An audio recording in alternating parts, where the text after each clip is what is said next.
Sonnet number 73 by William Shakespeare. West Bengal Council of Higher Secondary এডুকেশনের class 12 এর second সেমিস্টারে মানে fourth সেমিস্টারে এই সনেট নাম্বার 73টি রয়েছে, যেটি আজকে আমাদের আলোচ্য বিষয়। উইলিয়াম শেক্সপিয়ার হলেন ইংরেজি সাহিত্যের একজন বিশিষ্ট কবি। শুধু কবি বলা ভুল হবে, তিনি কবি, সাহিত্যিক, নাট্যকার এবং আরও অনেক কিছু। ইংরেজি সাহিত্যের এমন কোনো শাখা নেই যাতে তার লেখনী স্পর্শ করেনি। তো এই উইলিয়াম শেক্সপিয়ার 154 সনেট লিখেছিলেন, 154টা সনেট লিখেছিলেন, যার মধ্যে 1 থেকে 126 পর্যন্ত সনেটগুলো তিনি তার বন্ধু উইলিয়াম হারবার্টকে ডিনোট করেছেন। তার বিউটি নিয়ে লিখেছিলেন। তার বন্ধুর নাম ছিল উইলিয়াম হারবার্ট। তো 1 থেকে 126 সনেটগুলি তিনি উইলিয়াম হারবার্টের বিউটি নিয়ে লেখেন এবং বাকিগুলি তিনি একজন ডার্ক লেডির উদ্দেশ্যে লিখেছিলেন। তো এই 1 থেকে 126-এর মধ্যে আমাদের সনেট নাম্বার 73 পড়ছে। এই সনেট নাম্বার 73টি আরও একটি বিশেষ গ্রুপের অন্তর্ভুক্ত, যেটা হচ্ছে the friends fault. The friends fault, বন্ধুর ভুল। তাহলে এই গ্রুপের মধ্যে পড়ছে সনেট নাম্বার 73। এছাড়াও সনেট নাম্বার 73কে ক্লাস্টার সনেটও বলে, CLUSTER, ক্লাস্টার সনেটও বলে। তাহলে এই গ্রুপের অন্তর্ভুক্ত মানে the friends fault by cluster গ্রুপের অন্তর্ভুক্ত যে সনেটগুলো, সেগুলো হলো 71, 72, 73 আর 74। এই 4টে সনেট হচ্ছে ক্লাস্টার সনেটের অন্তর্ভুক্ত বা দ্য ফ্রেন্ডস ফল্ট গ্রুপের অন্তর্ভুক্ত। তো আজকে আমাদের আলোচ্য বিষয় sonnet number 73 by William Shakespeare. তোমরা যদি এর আগে উইলিয়াম শেক্সপিয়ারের লেখা sonnet number 18 shall I compare thee to a summer's day পড়েছো, তাহলে বলবো এই সনেট নাম্বার 73ও প্রায় একই রকম সনেট নাম্বার 18-এর মতোই, প্রায় একই রকম সনেট নাম্বার 18-এর মতোই একই থিম নিয়ে লেখা, যেখানে তিনি বলেছেন যে ইউথ কখনো ইমমর্টাল নয়, একদিন এই ইউথ ধ্বংসপ্রাপ্ত হবে এবং তার লেখনীর মাধ্যমে তিনি তার এই ইউথকে এবং তার বন্ধুর প্রতি এই ভালোবাসাকে তিনি প্রতিস্থাপন করে যাচ্ছেন, যেটা তার বন্ধু যখন পড়বে তার মনে পুনরায় সেই ভালোবাসার উদ্রেক হবে।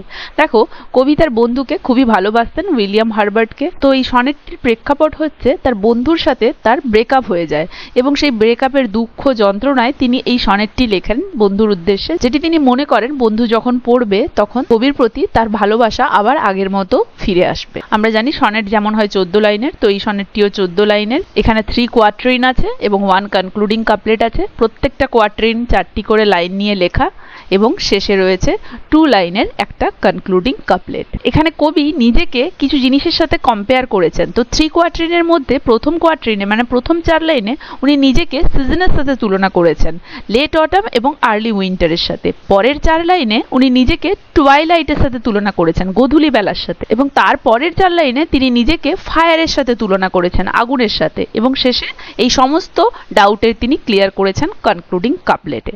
তাহলে প্রথম স্তবকে তিনি নিজেকে সিজনের সাথে তুলনা করেছেন, দ্বিতীয় স্তবকে টুয়াইলাইটের সাথে, তৃতীয় স্তবকে ফায়ারের সাথে তুলনা করেছেন। তাহলে চলো লাইন বাই লাইন আমরা কবিতাটা পড়ে নিই। কি বলেছে? That time of year thou mayst in me behold. That time, এই সময়টা, অফ ইয়ার, বছরের এই সময়টা, দাও, দাও মানে ইউ। ইউ বলতে এখানে কবি যদি ইউ বলে থাকেন তুমি, তাহলে এখানে তার ফ্রেন্ড উইলিয়াম বাটলারকে বোঝাচ্ছে। তাহলে কবি বলছে বছরের এই সময়টা তুমি মেইস্ট, মেইস্ট মানে হচ্ছে মেবি মানে পারো, ক্ষমতা বোঝাচ্ছে। ইন মি, আমার মধ্যে, বিহোল্ড, বিহোল্ড মানে দেখতে, নোটিস বা লুক। তাহলে কবি তার বন্ধুর উদ্দেশ্যে বলছে তুমি আমার মধ্যে বছরের এই সময়টাকে দেখতে পারো। হোয়েন, যখন, ইয়েলো লিভস, হলুদ পাতা। এখানে ইয়েলো লিভস বলতে বার্ধক্যকেও বোঝাচ্ছে। When yellow leaves or none, যখন হলুদ পাতাগুলো, বা একটাও না, অর ফিউ বা কিছু, প্রায় না এর বরাবর। ডু হ্যাং মানে ঝুলে থাকে, পরপর দুটো ভার্ব বসেছে এমফাসাইজের জন্য, ঝুলে থাকে। আপন দোজ বগ, সেই সমস্ত শাখাগুলিতে, হুইচ সেক, যেগুলি কাঁপে, এগেইনস্ট দ্য কোল্ড, শীতের আগমনে।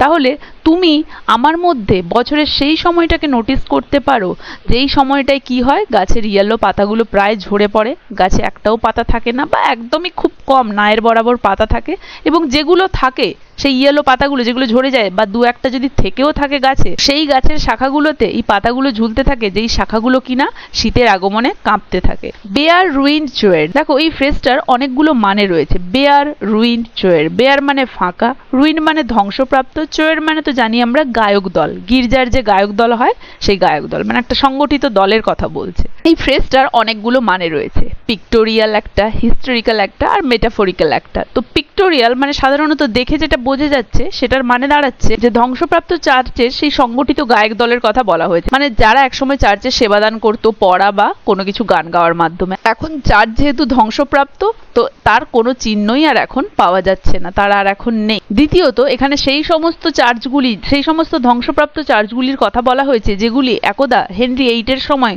খুব ভালোভাবে লালিত পালিত হতো। তৃতীয়ত এই বেয়ার উইন্ডচর এই ফ্রেজটিকে গাছের সেই শাখার সাথে তুলনা করা হয়েছে। বেয়ার উইন্ডচর যেই শাখায় পাতাগুলি খুব কম সংখ্যক আছে বা নেই, নায়ের বরাবর সবগুলি ঝরে পড়েছে, মেটাফরিক্যালি সেটা তার সাথে তুলনা করা হয়েছে। Where late the sweet birds sang, যেখানে কিনা পাখিরা একদম লেট অটাম পর্যন্ত এসে সুন্দর গান গাইতো, তাদের সেই গান শোনা যেত, এখন আর শোনা যায় না। তো তুমি আমাকেও এরকম, মানে আমার মধ্যেও তুমি এরকমই দেখতে পাবে যদি ভালোভাবে দেখো, যে আমারও যৌবন পেরিয়ে আমিও বার্ধক্যের দিকে যাচ্ছি।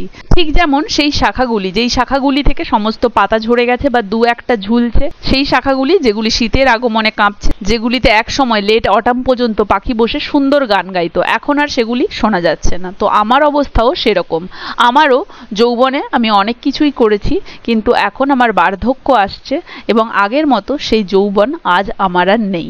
তাই তিনি এখানে নিজেকে সিজনের সাথে তুলনা করে তার বন্ধুর উদ্দেশ্যে এই কথাগুলি বলেছেন। সেকেন্ড কোয়াট্রেইনে কি বলেছে দেখো, in me thou seest the twilight of such day.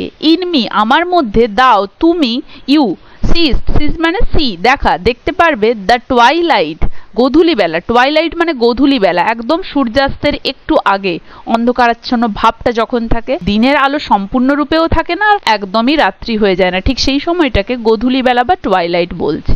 তাহলে তুমি আমার মধ্যে দেখতে পারবে দ্য টুয়াইলাইট, সেই গোধূলি বেলা, of such day. In me thou seest আমার মধ্যে তুমি দেখতে পারবে দ্য টুয়াইলাইট গোধূলিটি, অফ সাচ ডে ওই দিনের, অ্যাজ আফটার সানসেট যেমনটি সূর্যাস্তের পরে, ফেডেথ ইন দ্য ওয়েস্ট তাহলে সূর্যাস্তের পরে মানে পশ্চিমে সূর্য অস্ত চলে যাওয়ার পরে চারিদিকটা যেমন ফেড হয়ে যায় এবং আলো ফেড হয়ে গিয়ে অন্ধকারাচ্ছন্নতা নেমে আসতে থাকে, আমার মধ্যেও তুমি দিনের ওই টুয়াইলাইট বা গোধূলি বেলাটি লক্ষ্য করতে পারবে। মানে আমিও, মানে কবি নিজের জীবনটাকে তুলনা করে বলছেন আমিও ঠিক সেই টুয়াইলাইটের মতো, যেমন সকালবেলাটা যৌবনকে দিনে রিপ্রেজেন্ট করে, সেরকম টুয়াইলাইটটাও মানে কি, তাহলে যৌবন পেরিয়ে বার্ধক্যের দিকে, মৃত্যুর দিকে ঢলে পড়ছে, কারণ দিন পেরিয়ে পুরো দিনটা পেরিয়ে রাত হতে যাচ্ছে এবং গোধূলিটা তার শুরু। রাত মানে যদি এখানে ডেথকে ধরি, তাহলে গোধূলি প্রায় একদম বার্ধক্যের শেষ সীমা পেরিয়ে ডেথের দিকে ঝুঁকছে। তাই আমার মধ্যেও তুমি সেই টুয়াইলাইটটা দেখতে পারবে, ঠিক যেমন সূর্যাস্তের পরে চারিদিকটা ফেড হয়ে যায় বা সূর্য পশ্চিম দিগন্তে অস্ত যাওয়ার পরে যেমন টুয়াইলাইট বা গোধূলি অন্ধকারাচ্ছন্নতা নেমে আসে, আমিও আমার জীবনের ঠিক ওরকম শেষ পর্যায়ে পৌঁছে গেছি, সেটি তুমি আমার মধ্যে দেখতে পারবে। Which by and by, by and by মানে হচ্ছে ভেরি সুন, খুব তাড়াতাড়ি, শীঘ্র, quick. Black night doth take away, তাহলে ওই যে সানসেট হয়ে যাওয়ার পরে চারদিকটা যেমন ফ্যাকাশে হয়ে গেছে, সূর্যের আলো আর নেই বলে, মানে পুরোপুরি অন্ধকার হয়নি কিন্তু সূর্য পশ্চিম দিকে অস্ত চলে যাওয়ার পরে চারিদিকটা যেমন ফেড হয়ে গেছে। হুইচ বাই যেটা কিনা শীঘ্রই, সেই অন্ধকারাচ্ছন্ন ভাবটা শীঘ্রই কি হবে, by black night doth take away মানে অন্ধকার রাত্রি সেটাকে শীঘ্রই টেক অ্যাওয়ে নিয়ে ফেলবে, মানে শীঘ্রই ওই অন্ধকারাচ্ছন্ন ভাবটা পুরোপুরি গভীর অন্ধকারে নিমজ্জিত হবে, এটাই বলা হয়েছে। তাই তিনি বলেছেন তার জীবনের এই পর্যায়টা এমন পর্যায়ে বার্ধক্য, এরপরে ঠিক মৃত্যু এসে তাকে নিয়ে চলে যাবে। Death second self that seals up all in rest. Death second self, death second self বলতে এখানে স্লিপের কথা বলা হয়েছে, ঘুমের কথা বলা হয়েছে, তাহলে ঘুমকে ডেথ সেকেন্ড সেলফ বলা হয়েছে। দ্যাট সিলস আপ যেটা সবকিছুকে সিল করে দেয়, অল সবকিছুকে, ইন রেস্ট রেস্টের মধ্যে। তাহলে এখানে রেস্টটাকে, স্লিপটাকে ডেথ সেকেন্ড সেলফ বলছে, মানে তিনি এখানে বলছেন একটা পুরো দিনের পরে যেমন সূর্য অস্ত যায়, গোধূলি শুরু হয় এবং সেই গোধূলিটা দেখে মনে হয় যেন অন্ধকার রাত্রিটা ঠিক এরপরেই গোধূলিটাকে গিলে খাবে। তো এখানে গোধূলিকে যদি তিনি নিজের সাথে তুলনা করেছেন, তাহলে ব্ল্যাক নাইটকে ডেথের সাথে তুলনা করেছেন।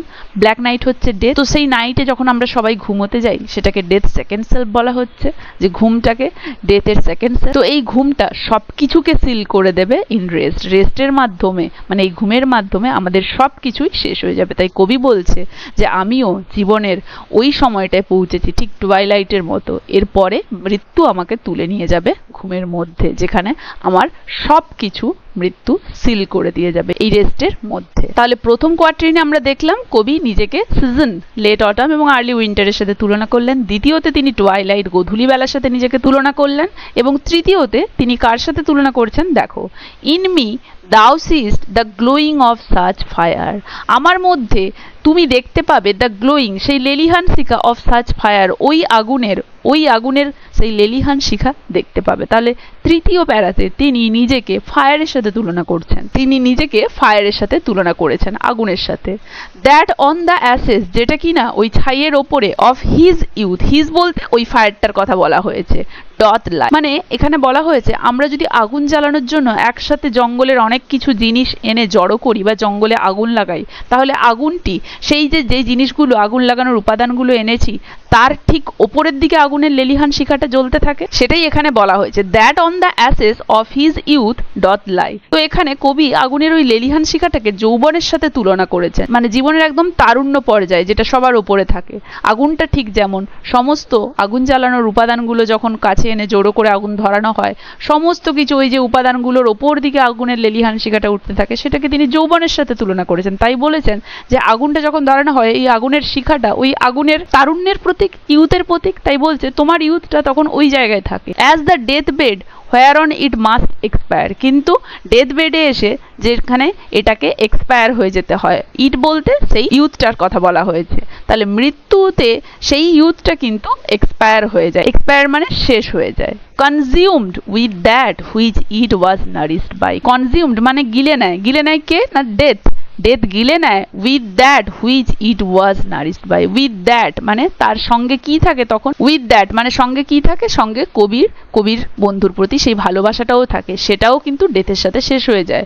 হুইচ যেটা কি না ইট বলতে এখানে দ্য ফায়ার মানে সেই যৌবন, মানে সেই ইউথের কথা বলা হয়েছে। ইট ওয়াজ নারিশড বাই, যার মধ্যে সেই ইউথ, সেই যৌবনটাকে নারিশড মানে লালিত পালিত করা হয়েছিল। মানে কবি যৌবন দশায় নিজেকে খুব ভালোবাসতেন এবং নিজের সৌন্দর্য ধরে রাখতে চাইতেন। সবকিছু কার জন্য তিনি করতেন, তার বন্ধুকে ভালোবাসতেন, তার উদ্দেশ্যে করতেন, যে তার উদ্দেশ্যে তিনি এই সমস্ত কিছু এই ইউথকে নারিশ করতেন। এই যে সমস্ত কিছুই nurturing of the youth for the love of his friend, এই সমস্ত কিছুকে ডেথ এসে কি করবে, কনজিউমড, ইটেন আপ, গিলে নেবে, ঠিক ওই আগুনের শিখাটির মতো। সেই আগুনের শিখাটা যেমন সমস্ত আগুনের উপাদানগুলোর ওপরে একদম লেলিহান শিখাটা জ্বলতে থাকে, এটা যেমন একটা ইউথ, আবার ঠিক আগুনটা জ্বলা শেষ হলে মানে সব কিছু পুড়ে ছাই হয়ে গেলে তখন কি হয়, ওপরে সব ছাই ঢেকে থাকে এবং তার নিচে আগুনটা থাকে। তো কবি এখানে নিজেকে সেই ফায়ারের সাথে তুলনা করেছেন, যেই ফায়ারটা একদম জীবনের প্রথমে ইউথে কি ছিল, ওপর দিকে ছিল, এবং এখন সমস্ত ছাই যেমন ওপর দিকে চলে গেছে, সেই আগুনটা একদম তার নিচে দিক দিক করে জ্বলছে সব শেষে, মানে যখন একদম সবকিছু পুড়ে ছাই হয়ে যায় তখন তো সব ছাইয়ের তলায় আগুনটা চাপা থাকে। তো এখন জীবনের একদম শেষ পর্যায়ে কি হয়েছে, বার্ধক্যে সেই আগুনটা মানে তার ওই যৌবনটা এই বার্ধক্যের চাপে, মানে এই সমস্ত ওপরে ছাই রয়েছে, এই ছাইটাকে তিনি বার্ধক্য বলছেন। তো সেই বার্ধক্যে তার সেই যৌবনটার নিচে আগুনের মতোই ঢাকা পড়ে গিয়েছে, যেটা কিনা ডেথ বেডে এক্সপায়ার হয়ে যাবে। যেই যৌবনে তার বন্ধুর প্রতি তার ভালোবাসা লালিত পালিত হয়ে সেই যৌবনের মধ্যে ছিল, সেই যৌবনটাকে গিলে খাবে কে না ডেথ, মানে মৃত্যু এসে গিলে খাবে, মানে সেই যৌবনটা সেখানে এক্সপায়ার হয়ে যাবে। তাহলে দেখো প্রথম প্যারাগ্রাফে তিনি সিজনের সাথে নিজেকে, দ্বিতীয় প্যারাগ্রাফে টুয়াইলাইটের সাথে এবং তৃতীয় প্যারাগ্রাফে থার্ড কোয়ার্টারিনে নিজেকে ফায়ারের সাথে তুলনা করেছেন। এবারে দেখো শেষে এই কনক্লুডিং কাপলেটে তিনি কি বলছেন, দিস দাও পারসিভড, পারসিভড মানে হচ্ছে মেক আউট, বুঝতে পারা, দিস দাও পারসিভড এগুলো তুমি বুঝতে পারবে, তুমি বলতে ফ্রেন্ডের কথা বলছে, ফ্রেন্ডের উদ্দেশ্যে বলছে, তার ফ্রেন্ডকে বলছে তুমি এগুলো বুঝতে পারবে, মানে তুমি আমার এই কবিতাটা যখন পড়বে তুমি সব কিছুই বুঝতে পারবে যে আমার মধ্যে কি চলেছিল, আমি তোমাকে কতটা ভালোবাসতাম। মানে কবির বন্ধু তো তার সাথে ব্রেকআপ করে গেছে, তাই তিনি ওনার উদ্দেশ্যে বলছে যে তুমি আমার এই কবিতা যখন পড়বে তখন ঠিক তুমি এগুলো সব কিছুই বুঝতে পারবে। হুইচ মেক্স দাই লাভ, যেটা কিনা যখন তুমি এগুলো সব পড়বে বুঝতে পারবে তখন হুইচ মেক্স দাই লাভ তোমার ভালোবাসাকে সেটা মোর স্ট্রং, আরো স্ট্রং করে দেবে। মানে যখন তুমি আমার এই অবস্থার কথা আমার এই কবিতার দ্বারা পড়ে বুঝতে পারবে তখন সেই বুঝতে পারার অনুভূতিটা তোমার ভালোবাসাকে আমার প্রতি আরো স্ট্রং করে দেবে, মানে তখন তুমি আমাকে আরো ভালোভাবে আরো বেশি করে ভালোবাসবে, যখন তুমি এটা পড়ে বুঝতে পারবে। তখন এই সমস্ত কিছু, তোমার ভালোবাসা আমার প্রতি, তোমার যে ভালোবাসা আমার প্রতি, সেই ভালোবাসাকে আরো স্ট্রং করবে। To love that well, to love, তুমি আমাকে সেভাবে ভালোবাসবে, that well which thou must leave ere long, এর মানে বিফোর। তাহলে তুমি আমাকে তখন এমন ভাবে ভালোবাসবে ঠিক যেমন ছেড়ে যাওয়ার আগে তুমি আমাকে যেভাবে ভালোবাসতে। তাহলে কবি এখানে বলেছেন, এই আগের 3টে কোয়াট্রেনে তিনি যা যা ব্যক্ত করেছেন, তিনি বলেছেন তুমি এগুলো সবকিছুই বুঝতে পারবে, হুইচ মেক্স দাই লাভ, যেটা তোমার আমার প্রতি ভালোবাসাকে আরো স্ট্রং করবে। এবং তুমি আমাকে তখন কিভাবে ভালোবাসবে, ঠিক যেমন আমাকে ছেড়ে যাওয়ার আগে তুমি আমাকে যেরকম ভালোবাসতে, ঠিক সেরকমই তুমি আমাকে আবারও ভালোবাসতে শুরু করবে, যখন তুমি আমার এই কবিতা পড়ে এগুলো সব বুঝতে পারবে। তো সনেট নাম্বার 73 এখানেই শেষ হচ্ছে। আশা করি পুরো সনেটটা বুঝতে কারো কোথাও অসুবিধে নেই, সবাই বুঝতে পেরেছো। কার কেমন লাগলো জানাবে, কারো কোনো কোয়েশ্চেন থাকলে অবশ্যই কমেন্ট করবে। ভিডিওটা ভালো লাগলে একটা লাইক আর শেয়ার করে দেবে। আর যারা যারা আমার চ্যানেলটা সাবস্ক্রাইব করোনি, কাইন্ডলি আমার চ্যানেলটা সাবস্ক্রাইব করে দেবে। তো দেখা হচ্ছে এর পরের ভিডিওতে নতুন আর একটা টপিক নিয়ে।